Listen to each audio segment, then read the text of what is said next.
The Great Gatsby by F. Scott Fitzgerald. Chapter 1. In my younger and more vulnerable years, my father gave me some advice that I've been turning over in my mind ever since. Whenever you feel like criticizing anyone, he told me, just remember that all the people in this world haven't had the advantages that you've had. He didn't say any more, but we've always been unusually communicative in a reserved way, and I understood that he meant a great deal more than that.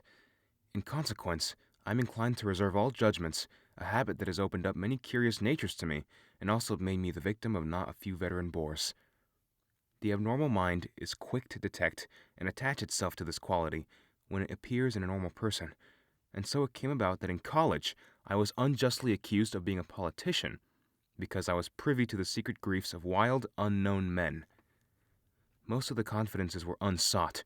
Frequently I have feigned sleep, preoccupation, or a hostile levity when I realized by some unmistakable sign that an intimate revelation was quivering on the horizon, for the intimate revelations of young men, or at least the terms in which they express them, are usually plagiaristic and marred by obvious suppressions. Reserving judgments is a matter of infinite hope. I am still a little afraid of missing something if I forget that, as my father snobbishly suggested, and I snobbishly repeat a sense of the fundamental decencies is parceled out unequally at birth. And, after boasting this way of my tolerance, I come to the admission that it has a limit. Conduct may be founded on the hard rock or the wet marshes, but after a certain point I don't care what it's founded on. When I came back from the East last autumn, I felt that I wanted the world to be in uniform and at a sort of moral attention forever. I wanted no more riotous excursions with privileged glimpses into the human heart. Only Gatsby, the man who gives his name to this book, was exempt from my reaction. Gatsby, who represented everything for which I have unaffected scorn. If personality is an unbroken series of successful gestures, then there was something gorgeous about him, some heightened sensitivity to the promises of life, as if he were related to one of those intricate machines that register earthquakes 10,000 miles away. This responsiveness had nothing to do with that flabby impressionability which is dignified under the name of the creative temperament. It was an extraordinary gift for hope, a romantic readiness such as I have never found in any other person, and which it is not likely I shall ever find again. No. Gatsby turned out all right at the end. It was what preyed on Gatsby, what foul dust floated in the wake of his dreams, that temporarily closed out my interest in the abortive sorrows and short-winded elations of men. My family have been prominent, well-to-do people in this Middle Western city for 3 generations. The Carraways are something of a clan, and we have a tradition that we're descended from the Dukes of Buccleuch, but the actual founder of my line was my grandfather's brother, who came here in '51, sent a substitute to the Civil War, and started the wholesale hardware business that my father carries on today. I never saw this great uncle, but I'm supposed to look like him, with special reference to the rather hard-boiled paintings that hangs in Father's office. I graduated from New Haven in 1915, just a quarter of a century after my father, and a little later I participated in that delayed Teutonic migration known as the Great War. I enjoyed the counter-raid so thoroughly that I came back restless. Instead of being the warm center of the world, the Middle West now seemed like the ragged edge of the universe. So I decided to go east and learn the bond business. Everybody I knew was in the bond business, so I supposed it could support one more single man. All my aunts and uncles talked it over as if they were choosing a prep school for me, and finally said, "Why, yeses," with very grave, hesitant faces. Father agreed to finance me for a year, and after various delays I came east, permanently, I thought, in the spring of '22. The practical thing was to find rooms in the city, but it was the warm season, and I had just left a country of wide lawns and friendly trees, so when a young man at the office suggested that we take a house together in a commuting town, it sounded like a great idea. He found the house, a weather-beaten cardboard bungalow at $80 a month, but at the last minute the firm ordered him to Washington, and I went out to the country alone. I had a dog, at least I had him for a few days, until he ran away, and an old Dodge and a Finnish woman who made my bed and cooked breakfast and muttered Finnish wisdom to herself over the electric stove. It was lonely for a day or so, until one morning some man, more recently arrived than I, stopped me on the road. "How do you get to West Egg Village?" he asked helplessly. I told him, and as I walked on I was lonely no longer. I was a guide, a pathfinder, an original settler. He had casually conferred on me the freedom of the neighborhood. And so with the sunshine and the great bursts of leaves growing on the trees, just as things grow in fast movies, I had that familiar conviction that life was beginning over again with the summer. There was so much to read for one thing, and so much fine health to be pulled down out of the young breath-giving air. I bought a dozen volumes on banking and credit and investment securities, and they stood on my shelf in red and gold like new money from the mint, promising to unfold the shining secrets that only Midas and Morgan and Maecenas knew. And I had the high intention of reading many other books besides. I was rather literary in college. One year I wrote a series of very solemn and obvious editorials for the Yale News. And now I was going to bring back all such things into my life, and become again the most limited of all specialists, the well-rounded man. This isn't just an epigram. Life is much more successfully looked at from a single window, after all. It was a matter of chance that I should have rented a house in one of the strangest communities in North America. It was on that slender, riotous island which extends itself due east of New York, and where there are, among other natural curiosities, two unusual formations of land. 20 miles from the city, a pair of enormous eggs, identical in contour, and separated only by Courtesy Bay, jut out into the most domesticated body of salt water in the Western Hemisphere, the great wet barnyard of Long Island Sound. They are not perfect ovals. Like the egg in the Columbus story, they are both crushed flat at the contact end, but their physical resemblance must be a source of perpetual confusion to the gulls that fly overhead. To the wingless, a more arresting phenomenon is their dissimilarity in every particular except shape and size. I lived at West Egg, the less fashionable of the two, though this is a most superficial tag to express the bizarre and not a little sinister contrast between them. My house was at the very tip of the egg, only 50 yards from the Sound, and squeezed between two huge places that rented for $12,000 or $15,000 a season. The one on my right was a colossal affair by any standard. It was a factual imitation of some Hôtel de Ville in Normandy, with a tower on one side, spanking new under a thin beard of raw ivy, and a marble swimming pool, and more than 40 acres of lawn and garden.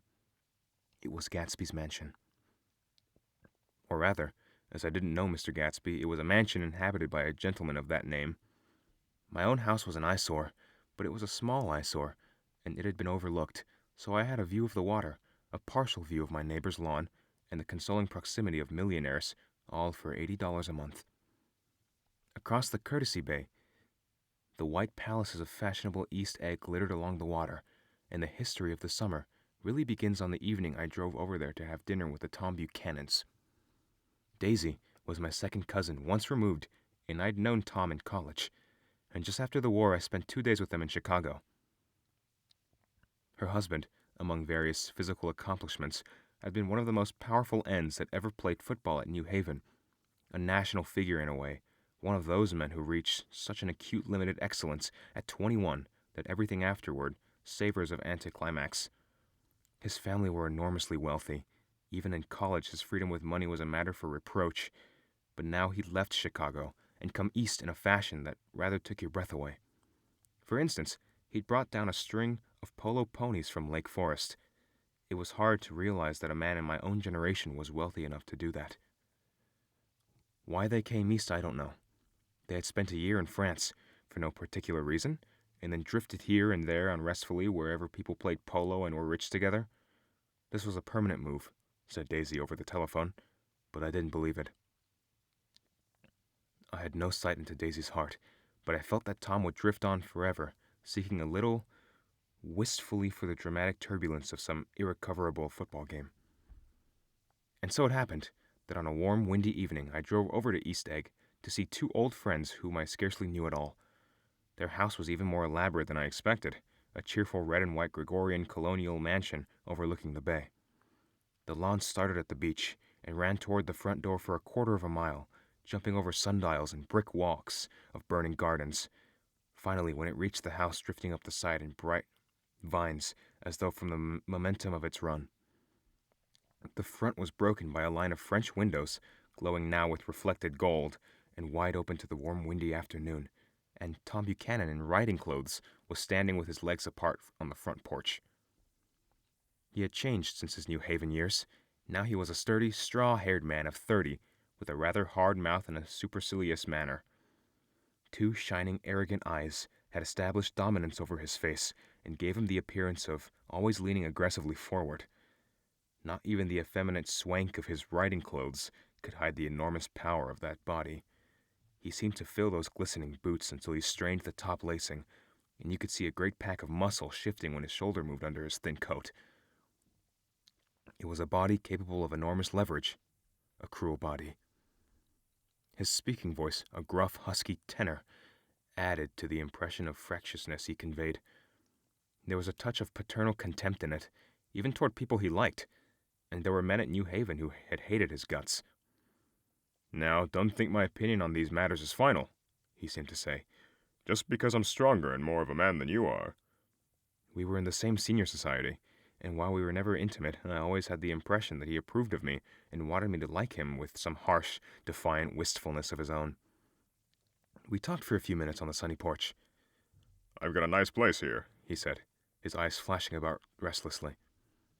Turning me around by one arm, he moved a broad, flat hand along the front vista, including in its sweep a sunken Italian garden, a half-acre of deep, pungent roses, and a snub-nosed motorboat that bumped the tide offshore. "It belonged to Domain the oil man." He turned me around again, politely and abruptly. "We'll go inside." We walked through a high hallway into a bright, rosy-colored space, fragilely bound into the house by French windows at either end. The windows were ajar and gleaming, white, against the fresh grass outside that seemed to grow a little way into the house. A breeze blew into the room, blew curtains in at one end and out the other like pale flags, twisting them up toward the frosted wedding cake of the ceiling, and then rippled over the wine-colored rug, making a shadow on it as wind does on the sea. The only completely stationary object in the room was an enormous couch on which 2 young women were buoyed up as though upon an anchored balloon. They were both in white, and their dresses were rippling and fluttering, as if they had just been blown back in after a short flight around the house. I must have stood for a few moments, listening to the whip and snap of the curtains and the groan of a picture on the wall. Then there was a broom as Tom Buchanan shut the rear windows, and caught wind died about the room, and the curtains and rugs and 2 young women ballooned slowly to the floor. The younger of the 2 was a stranger to me.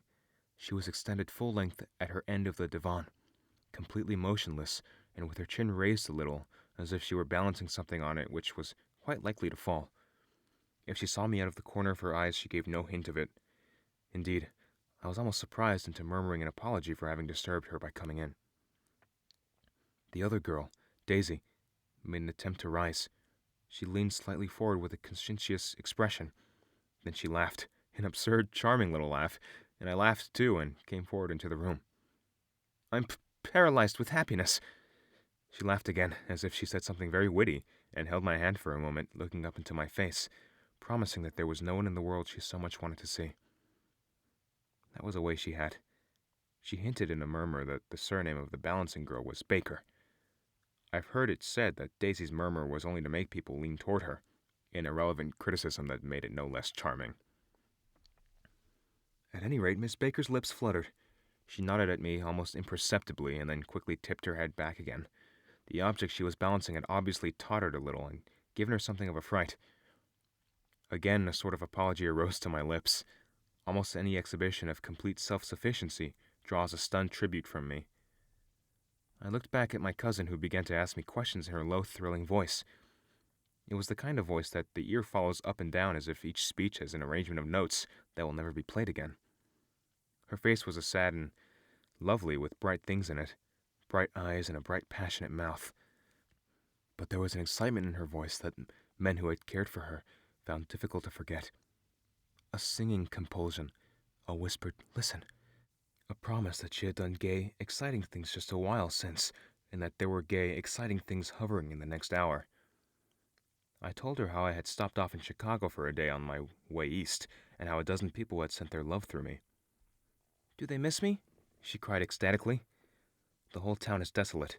All the cars have the left rear wheel painted black as a mourning wreath, and there's a persistent wail all night along the North Shore." "How gorgeous! Let's go back, Tom, tomorrow." Then she added irrelevantly, "You ought to see the baby." "I'd like to." "She's asleep. She's 2 years old.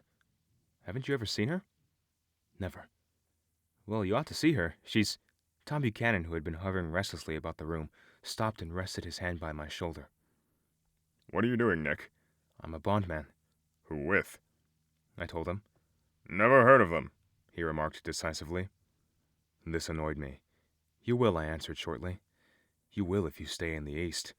"Oh, I'll stay in the East, don't you worry," he said, glancing at Daisy and then back at me, as if he were alert for something more. "I'd be a goddamned fool to live anywhere else." At this point, Miss Baker said, "Absolutely," with such suddenness and then that I started. It was the first word she uttered since I came into the room. Evidently it surprised her as much as it did me, for she yawned and with a series of rapid, deft movements stood up into the room. "I'm stiff," she complained. "I've been lying on that sofa for as long as I can remember." "Don't look at me," Daisy retorted. "I've been trying to get you to New York all afternoon." "No thanks," said Miss Baker to the 4 cocktails just in from the pantry. "I'm absolutely in training." Her host looked at her incredulously. "You are?" He took down his drink as if it were a drop in the bottom of a glass. "How you ever get anything done is beyond me." I looked at Miss Baker, wondering what it was she got done. I enjoyed looking at her. She was a slender, small-breasted girl with an erect carriage which she accentuated by throwing her body backward at the shoulders, like a young cadet. Her gray, sun-strained eyes looked back at me with polite reciprocal curiosity out of a wan, charming, discontented face. It occurred to me now that I had seen her, or a picture of her, somewhere before. "You live in West Egg," she remarked contemptuously. "I know somebody there." "I don't know a single— You must know Gatsby." "Gatsby?" demanded Daisy. "What Gatsby?" Before I could reply that he was my neighbor, dinner was announced. Wedging his tense arm imperatively under mine, Tom Buchanan compelled me from the room as though he were moving a checker to another square. Slenderly, languidly, their hands set lightly on their hips, the 2 young women preceded us out into a rosy-colored porch, open toward the sunset where 4 candles flickered on the table in the diminished wind. "Why candles?" objected Daisy, frowning. She snapped them out with her fingers. "In 2 weeks it'll be the longest day in the year." She looked at us all radiantly. "Do you always watch for the longest day of the year and then miss it?" "I always watch for the longest day in the year and then miss it." "We ought to plan something," yawned Miss Baker, sitting down at the table as if she were getting into bed. "All right," said Daisy. "What do we plan?" She turned to me helplessly. "What do people plan?" Before I could answer her, her eyes fastened with an odd expression on her little finger. "Look," she complained. "I heard it." We all looked. The knuckle was black and blue. "You did it, Tom," she said accusingly. "I know you didn't mean to, but you did do it. That's what I get for marrying a brute of a man. A great big hulking physical specimen of a—" "I hate that word hulking," objected Tom crossly. "Even in kidding." "Hulking," insisted Daisy. Sometimes she and Miss Baker talked at once, unobtrusively and with a bantering inconsequence that was never quite chatter. That was as cool as their white dresses and their impersonal eyes in the absence of all desire. They were here, and they accepted Tom and me, making only a polite, pleasant effort to entertain or to be entertained. They knew that presently dinner would be over, and a little later that evening, too, would be over, and casually put away. It was sharply different from the West, where an evening was hurried from face to face toward its close in a continually disappointed anticipation, or else in sheer nervous dread of the moment itself. "You make me feel uncivilized, Daisy," I confessed on my second glass of corky but rather impressive claret. "Can't you talk about crops or something?" I meant nothing in particular by this remark, but it was taken up in an unexpected way. "Civilization's going to pieces," broke out Tom violently. "I've gotten to be a terrible pessimist about things. Have you read The Rise of the Colored Empires? By this man Goddard?" "Why, no," I answered, rather surprised by his tone. "Well, it's a fine book, and everybody ought to read it. The idea is if we don't look out, the white race will be utterly submerged. It's all scientific stuff. It's been proved." "Tom's getting very profound," said Daisy with an expression of unthoughtful sadness. "He reads deep books with long words in them." "What was that word we—" "Well, these books are all scientific," insisted Tom, glancing at her impatiently. This fellow has worked out the whole thing. It's up to us, who are the dominant race, to watch out, or these other races will have control of things. We've got to beat them down, whispered Daisy, winking ferociously toward the fervent sun. You ought to live in California, began Miss Baker, but Tom interrupted her by shifting heavily in his chair. This idea is that we're Nordics. I am, and you are, and... After an infinitesimal hesitation, he included Daisy with a slight nod, and she winked at me again. And we've produced all the things that go to make civilization... science and art and all that. Do you see? There was something pathetic in his concentration, as if his complacency, more acute than of old, was not enough to him anymore. When, almost immediately, the telephone rang inside and the butler left the porch, Daisy seized upon the momentary interruption and leaned toward me. I'll tell you a family secret, she whispered enthusiastically. It's about the butler's nose. Do you want to hear about the butler's nose? That's why I came over tonight. Well, he wasn't always a butler. He used to be the silver polisher for some people in New York that had silver service for 200 people. He had to polish it from morning till night until finally it began to affect his nose. Things went from bad to worse, suggested Miss Baker. Yes, things went from bad to worse until finally he had to give up his position. For a moment, the last sunshine fell with romantic affection upon her glowing face. Her voice compelled me forward breathlessly as I listened. Then the glow faded, each light deserting her with lingering regret like children leaving a pleasant street at dusk. The butler came back and murmured something close to Tom's ear, whereupon Tom frowned, pushed back his chair, and without a word went inside. As if his absence quickened something within her, Daisy leaned forward again, her voice glowing and singing. I love to see you at my table, Nick. You remind me of a rose. An absolute rose. Doesn't he? She turned to Miss Baker for confirmation. An absolute rose? This was untrue. I am not even faintly like a rose. She was only extemporizing, but a stirring warmth flowed from her as if her heart was trying to come out to you concealed in one of those breathless, thrilling words.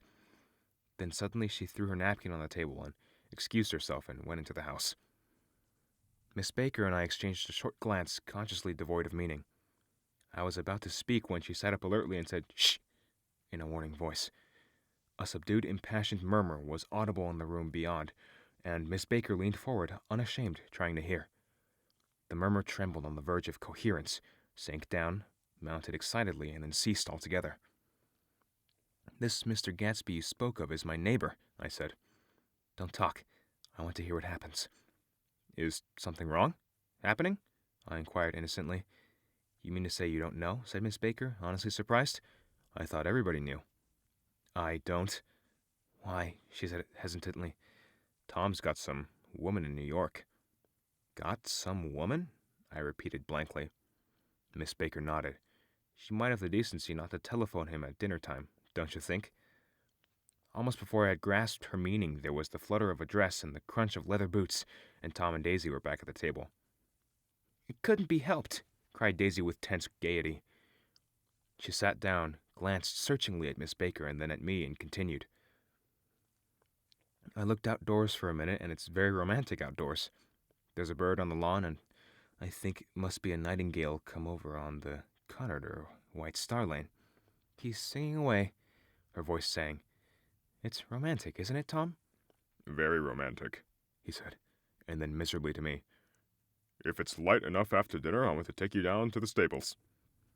The telephone rang inside, startlingly, and as Daisy shook her head decisively at Tom, the subject of the stables, in fact all subjects, vanished into air. Among the broken fragments of the last 5 minutes at table, I remember the candles being lit again, pointlessly, and I was conscious of wanting to look squarely at every one and yet to avoid all eyes. I couldn't guess what Daisy and Tom were thinking about, but I doubt if even Miss Baker, who seemed to have mastered a certain hardy skepticism, was able utterly to put this fifth guest's shrill, metallic urgency out of mind. To a certain temperament, the situation might have seemed intriguing. My own instinct was to telephone immediately for the police. The horses, needless to say, were not mentioned again. Tom and Miss Baker, with several feet of twilight between them, strolled back into the library, as if to a vigil beside a perfectly tangible body, while trying to look pleasantly interested, and a little deaf, I followed Daisy around a chain of connecting verandas to the porch in front. In its deep gloom, we sat down side by side on a wicker settee. Daisy took her face in her hands as if feeling its lovely shape, and her eyes moved gradually out into the velvet dusk. I saw that turbulent emotions possessed her, so I asked what I thought would be some sedative questions about her little girl. "We don't know each other very well, Nick," she said suddenly. "Even if we are cousins, you didn't come to my wedding. I wasn't back from the war." "That's true," she hesitated. "Well, I've had a very bad time, Nick, and I'm pretty cynical about everything." Evidently she had reason to be. I waited, but she didn't say any more, and after a moment I returned rather feebly to the subject of her daughter. "I suppose she talks and eats and everything." "Oh, yes." She looked at me absently. "Listen, Nick. Let me tell you what I said when she was born. Would you like to hear?" "Very much. It'll show you how I've gotten to feel about things. Well, she was less than an hour old, and Tom was God knows where.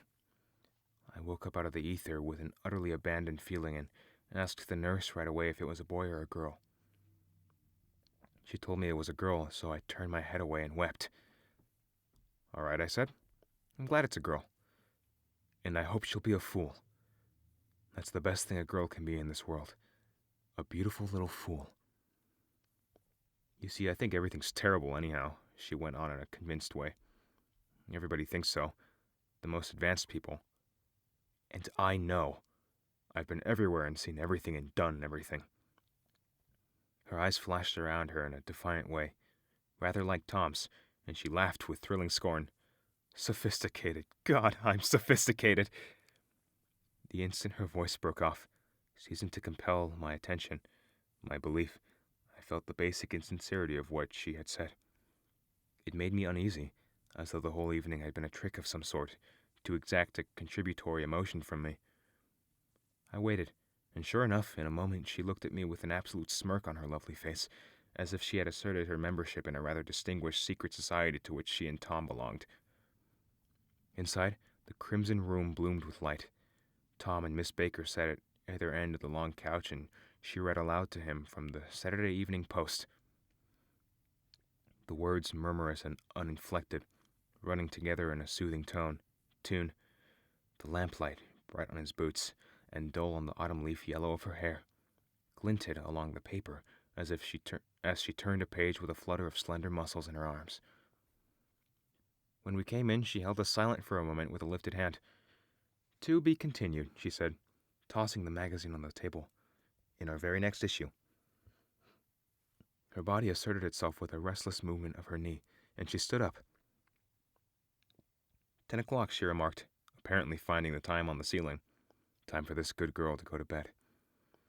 "Jordan's going to play in the tournament tomorrow," explained Daisy. "Over at Winchester." "Oh, you're Jordan Baker." I knew now why her face was familiar. Its pleasing contemptuous expression had looked out at me from many rotogravure pictures of the sporting life at Asheville and Hot Springs and Palm Beach. I had heard some story of her, too, a critical, unpleasant story, but what it was I had forgotten long ago. "Good night," she said softly. "Wake me at 8, won't you?" "If you'll get up." "I will." "Good night, Mr. Carroway. See you anon." "Of course you will," confirmed Daisy. "In fact, I think I'll arrange a marriage. Come more often, Nick, and I'll fling you together. You know, lock you up accidentally in linen closets and push you out to sea in a boat, and all that sort of thing." "Good night," called Miss Baker from the stairs. "I haven't heard a word." "She's a nice girl," said Tom after a moment. "They oughtn't to let her run around the country this way." "Who oughtn't to?" inquired Daisy coldly. "Her family." "Her family is one aunt about 1,000 years old. Besides, Nick's going to look after her, aren't you, Nick? She's going to spend a lot of weekends out here in the summer. I think the home influence will be very good for her." Daisy and Tom looked at each other for a moment in silence. "Is she from New York?" I asked quickly. "From Louisville. Our white girlhood has passed together there. Our beautiful white—" "Did you give Nick a little heart-to-heart talk on the veranda?" demanded Tom suddenly. "Did I?" She looked at me. I can't seem to remember, but I think we talked about the Nordic race. Yes, I'm sure we did. It sort of crept up on us, and the first thing you know, Don't believe everything you hear, Nick, he advised me. I said lightly that I had heard nothing at all, and a few minutes later I got up to go home. They came to the door with me and stood side by side in a cheerful square of light. As I started my motor, Daisy peremptorily called. Wait! I forgot to ask you something, and it's important. We heard you were engaged to a girl out west. That's right, corroborated Tom kindly. We heard that you were engaged. Miss Livel, I'm too poor. But we heard it, insisted Daisy, surprising me by opening up again in a flower-like way. We heard it from 3 people, so it must be true. Of course, I knew what they were referring to, but I wasn't even vaguely engaged. The fact that gossip had published the banns was one of the reasons I'd come east. You can't stop going with an old friend on account of rumors, and on the other hand, I had no intention of being rumored into marriage. Their interest rather touched me, and made them less remotely rich. Nevertheless, I was confused and a little disgusted as I drove away. It seemed to me that the thing for Daisy to do was to rush out of the house, child in arms, but apparently there was no such intentions in her head.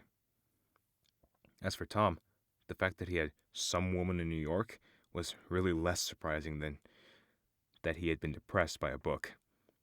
Something was making him nibble at the edge of stale ideas, as if his sturdy physical egotism no longer nourished his peremptory heart.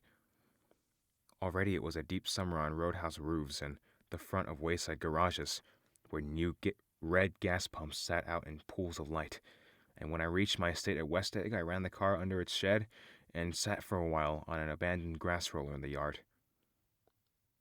The wind had blown off, leaving a loud bright night with wings beating in the trees and a persistent organ sound as the full bellows of the earth blew the frogs full of life.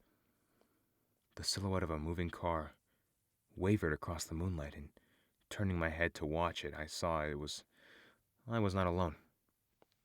50 feet away, a figure had emerged from the shadow of my neighbor's mansion, and was standing with his hands in his pockets, regarding the silver pepper of the stars. Something in his leisurely movements and the secure position of his feet upon the lawn suggested that it was Mr. Gatsby himself, come out to determine what share was his of our local havens. I decided to call to him. Miss Baker had mentioned him at dinner, and that would do for an introduction. But I didn't call to him, for he gave a sudden intimation that he was content to be alone. He stretched out his arms toward the dark water in a curious way, and, far as I was from him, I could have sworn he was trembling. Involuntarily I glanced seaward, and distinguished nothing except a single green light, minute and far away. That might have been the end of a dock. When I looked once more for Gatsby, he had vanished, and I was alone again in the unquiet darkness.